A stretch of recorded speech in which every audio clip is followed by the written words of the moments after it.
చందమామ కథ, బేతాల కథలు, నవరసాలు. పట్టువదలని విక్రమార్కుడు తిరిగి చెట్టు వద్దకు వెళ్ళి చెట్టుపై నుంచి శవాన్ని దించి భుజాన వేసుకొని ఎప్పటిలాగే మౌనంగా శ్మశానం కేసి నడవసాగాడు. అప్పుడు శవంలోని బేతాళుడు, రాజా, సమస్త ఐశ్వర్యాలతోనూ తులతూగుతూ రాజభోగాలలో మునిగిపోతూ ఉండే నీవు మహారుషులు అవలంబించే కఠోర తపస్సు లాంటి కార్యాన్ని మీద వేసుకున్నావు. ఇది నిజంగా ప్రశంసించదగిన విషయం. కలలో కూడా నవరసాలు ఒప్పించగలవాడే నిజమైన రసికుడు.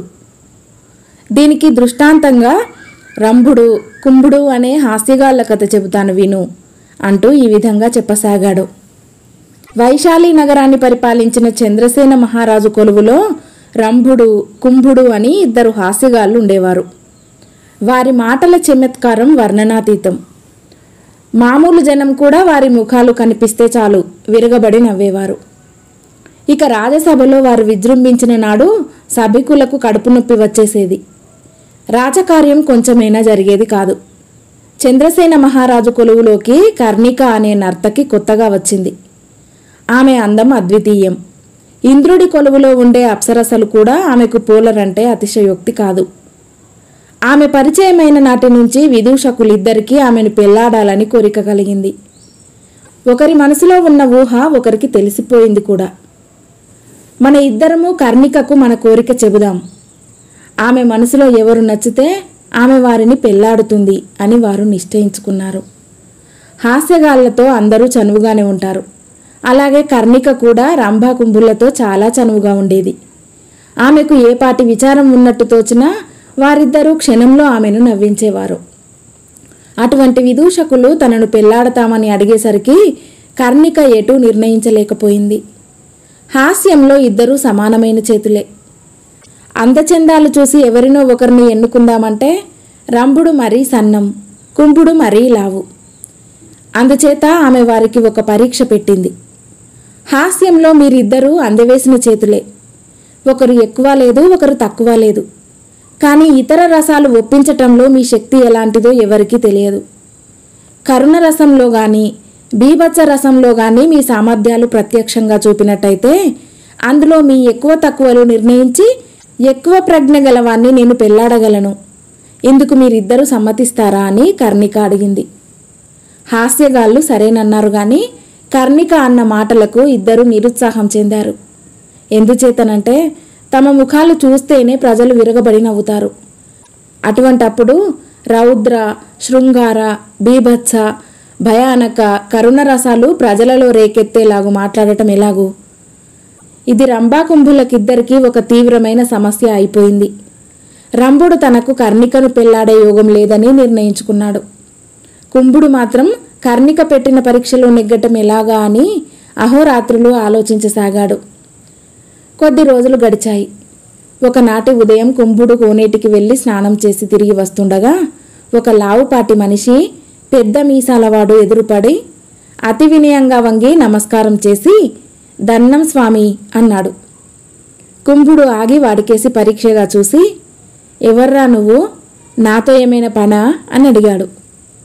నేను కటికవాణ్ణి బాబయ్య, రాజుగారి దగ్గర 10 ఏళ్లుగా కొలువున్నాను. మరణశిక్ష వేసిన వారి తలలు కొట్టేయడం నా పని అన్నాడు కటికవాడు. ఆ మాట వినగానే కుంభుడికి ఒళ్ళు కంపరమెత్తింది. అయితే నాతో ఏం పని అన్నాడతను. నేను కొలువు మానుకున్నాను బాబయ్య, బౌద్ధ మతం పుచ్చుకుంటాను.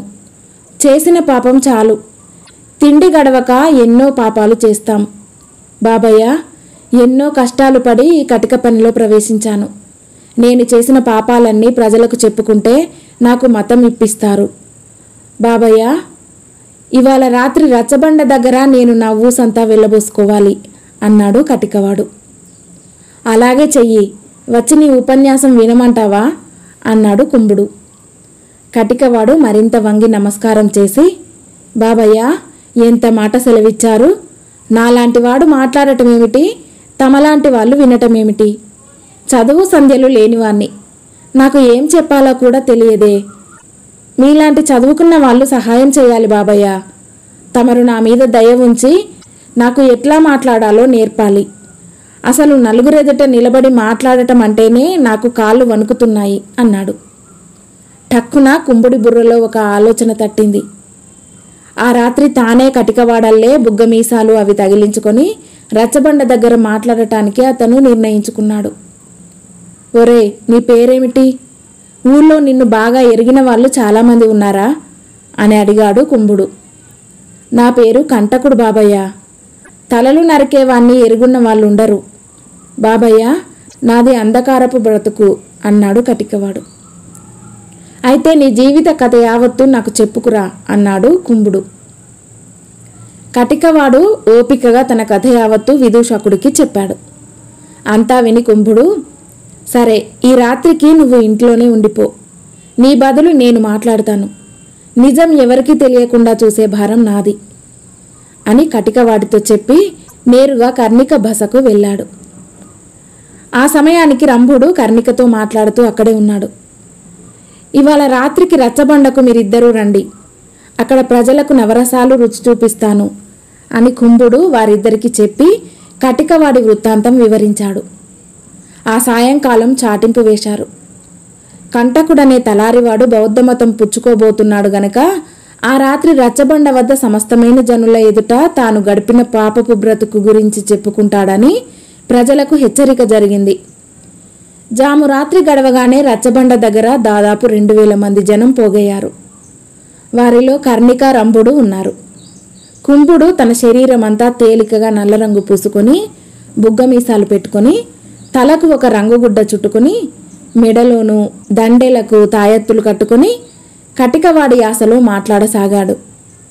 అతను మొదటగా కంటకుడి చిన్నతనపు దారిద్ర్యం గురించి కాసేపు హాస్య ధోరణిలో మాట్లాడాడు.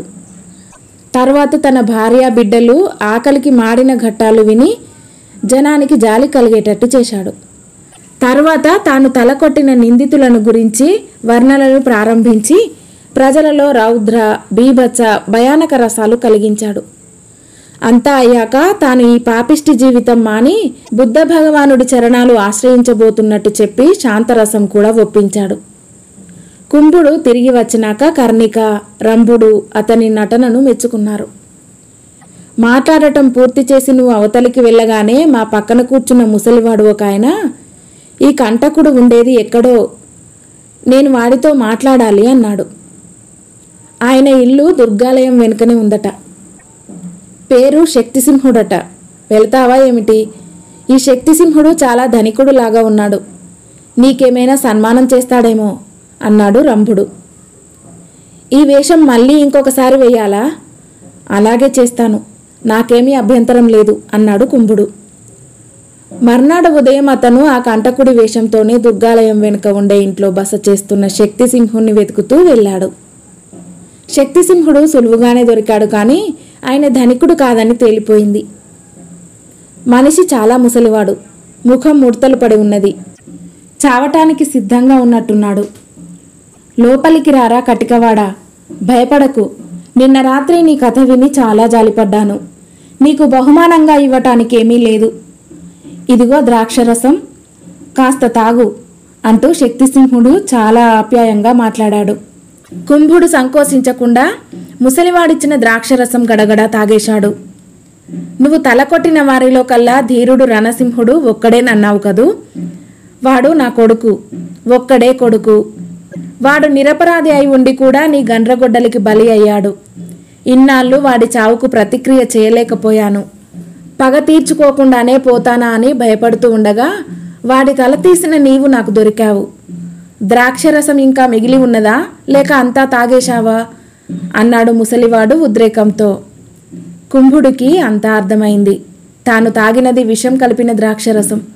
ఒక్క చుక్క కూడా మిగలకుండా అంతా తన పొట్టలోకి పోయింది. కుంభుడికి ముచ్చెమటలు పోశాయి. అతను వాంతి చేసుకోవటానికి ప్రయత్నించాడు. వెర్రివాడా, ఎక్కడికి తప్పించుకుపోతావు? ఇంకొక గంటలో నీ బ్రతుకు తేలిపోతుంది అన్నాడు వృద్ధుడు. నా తప్పేమీ లేదు. మీ అబ్బాయికి మరణదండన విధించినది రాజు. నేను రాజాజ్ఞ పాలించాను. నాకెందుకు విషమిచ్చారు అని కుంభుడు అరవసాగాడు. ఇంతేనా నీ నటన అంటూ శక్తిసింహుడు తన ముఖానికి తలకు తగిలించిన తొడుగులు విప్పేశాడు. రంభుడే శక్తిసింహుడని గ్రహించి కుంభుడు వెలవెలబోయాడు. బేతాళుడి కథ చెప్పి, రాజా, రంభా కుంభులలో ఎవరు ఎక్కువ, కర్ణిక ఎవరిని పెళ్లాడాలి, ఈ సమస్యకు సమాధానం తెలిసి కూడా చెప్పకపోయావో నీ తల పగిలిపోతుంది అన్నాడు. అప్పుడు రాజు ఈ విధంగా చెప్పాడు. కుంభుడు జనసామాన్యం ఎదుట నవరసాలు ఒప్పించినవాడు. అతనిది నిజమైన నటన. రంభుడిది కేవలం వంచన మాత్రమే. అతను కుంభుడిలో భయం రెచ్చగొట్టాడే గాని భయానక రసం ఉత్పాదన చేయలేదు. అందుచేత కుంభుడే కర్ణికను పెళ్లాడటానికి అర్హుడు అని విక్రమార్కుడు చెప్పాడు. రాజుకు ఈ విధంగా మౌనభంగం కలగగానే బేతాళుడు శవంతో సహా మాయమై మళ్ళీ చెట్టెక్కాడు. కథ సమాప్తం.